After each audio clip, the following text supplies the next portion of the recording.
Aujourd'hui, on va parler en fait de qu'est-ce que c'est un mélange de terre aroide.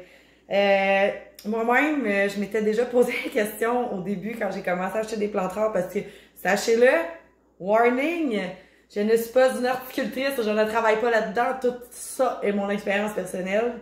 Bref, au début, quand j'ai commencé à acheter des plantes un peu plus rares, un peu plus dispendieuses, je suis revenue chez nous, on m'avait dit comme, ouais, quand ta plante va être prête, il va falloir se la mettre dans un mélange aroide. J'étais comme un chevreuil sur l'autoroute, je ne comprenais pas ce qu'on venait de me dire. Fait que je pense que c'est quand même pertinent d'expliquer c'est quoi un mélange aroide. C'est un mélange qui est vraiment bon, je trouve, pour moi, pour les racines de mes plantes. Que ce soit une plante rare ou une plante commune, je trouve que ça donne vraiment plus de nutriments. C'est plus intéressant pour la plante d'avoir un mélange plus chunky, je veux dire.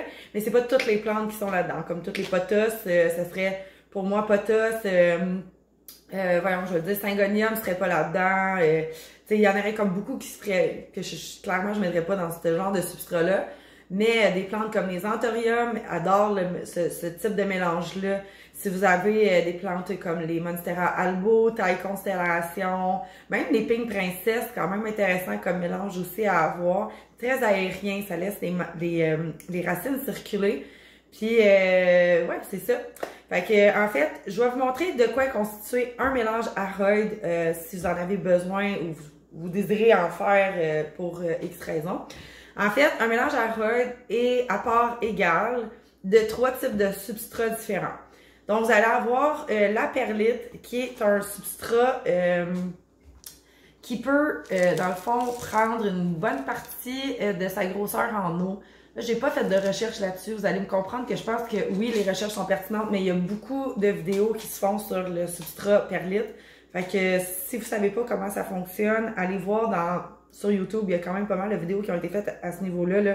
Si je me trompe pas, hein, je dis bien de mémoire, là, c'est une genre de roche volcanique qui absorbe 5 fois son poids en eau.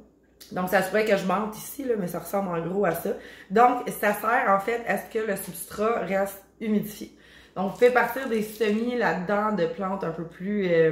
que vous avez besoin que le système racinaire se fasse, puis que les racines sont quand même assez chunky un peu, là. Ça se met super bien dans de la perlite.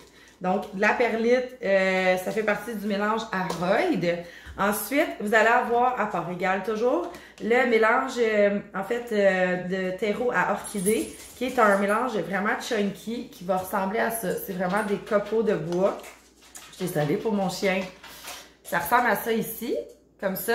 C'est vraiment des gros morceaux. C'est constitué de plusieurs choses, en fait. Mia, tu veux-tu venir sur le plan de travail à maman? Ça va faire moins de bruit. Dans les ingrédients, en fait, vous avez... j'aimerais ça l'avoir en français, s'il vous plaît.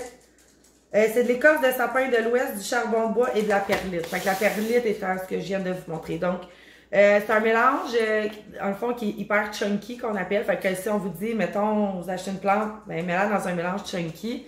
Faut mettre beaucoup plus de terreau à orchidée que le reste. Et ensuite, toujours à part égale. Quand je dis à part égale, c'est exemple, si vous voulez faire un mélange aroide, c'est, mettons, un verre de ça, un verre de ça, un verre de ça. Vous mélangez ça ensemble. Fait que c'est à part égale. Chacun. Vous allez avoir besoin de terreau à plantes tropicales pour faire ce mélange-là. Puis une fois que vous avez tout ça en main, là je ne vous montrerai pas du terreau tropical, c'est de la terre qui est un peu plus enrichie, ok? Pour les plantes. Ça ressemble à une terre noire, mais c'est écrit plante tropicale dessus. Ouais, fait que c'est ça. Fait que vous mélangez les trois ensemble. Ce qui est super important, par exemple, que je vais apporter comme point quand vous faites un mélange aroide, moi, premièrement, je suis pas sponsorisée, là.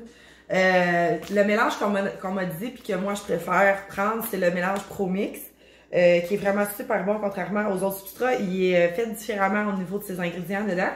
Et puis, c'est un mélange que vous devez humidifier à l'avance. Donc, si vous pensez rempoter du jour au lendemain, ben prenez le temps de lire en arrière des sacs. Parce qu'en arrière de ce sac-là, ben il faut que vous laissiez tremper vos copeaux de bois dans l'eau si vous voulez partir sur une belle base. Fait que, ouais, fait que c'est ça. Fait que voici ce que c'était avoir un mélange aroide pour vos plantes. J'espère que ça vous aura aidé. Si jamais vous avez des questions, posez-les dans les commentaires. Ça va me faire plaisir d'y répondre, mais en gros, ça ressemble à ça. Si vous n'êtes pas certain, si mettons que la personne vous dit mets ça dans un mélange aroïde, demandez si c'est à part égale ou s'ils veulent avoir un mélange plus chunky. Donc, comme je vous expliquais, si c'est plus chunky, mettez un petit peu plus de terreau à orchidée dans votre mélange. Là-dessus, je vous souhaite de passer une belle semaine. On se revoit dans une prochaine vidéo. Bye tout le monde!